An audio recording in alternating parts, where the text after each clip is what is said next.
aujourd'hui pour vous expliquer comment recalibrer la sonde Doseco.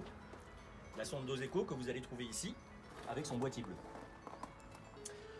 Pour ça, nous allons déjà nous munir de la solution pH à 7, donc pour recalibrer la sonde.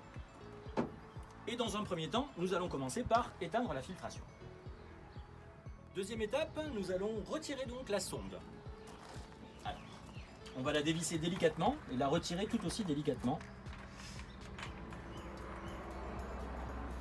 Au préalable, nous avons préparé la solution donc pH dans un verre à part. Ne la trempez surtout pas dans le flacon, mettez-le dans un verre à part.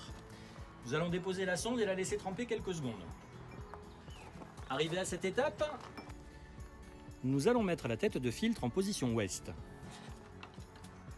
Et nous allons redémarrer la filtration. Une fois qu'on est arrivé à cette étape, nous allons donc appuyer sur le bouton cale, le bouton de gauche. Vous allez avoir tous les boutons qui clignotent.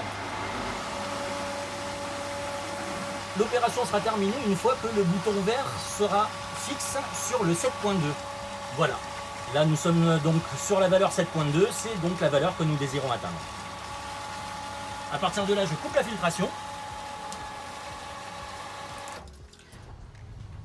Je remets la tête de filtre sur filtration. Je vais remettre la sonde en place délicatement.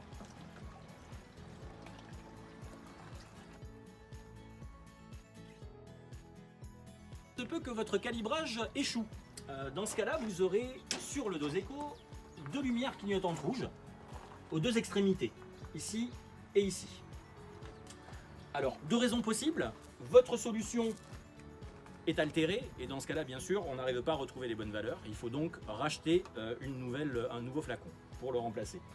Ou alors quelque chose de plus grave, la sonde est défectueuse et dans ce cas-là, il faut songer à la remplacer. Vous pouvez contacter effectivement notre service après-vente au 46 42 42. Il se peut, en relançant la filtration, une fois que vous avez revissé la sonde, que des fuites apparaissent. Alors, deux solutions.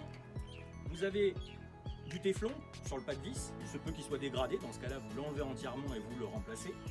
Et vous n'oubliez surtout pas, à l'aide de graisse de silicone, de regraisser le tout avant de revisser la sonde. Et bien voilà, ce tuto touche à sa fin, j'espère qu'il vous aura aidé. Si ça n'était pas le cas, vous avez bien sûr la possibilité de vous rapprocher de notre magasin de Païta ou de Magenta pour avoir plus d'explications. Je vous souhaite une excellente fin de journée. Merci beaucoup.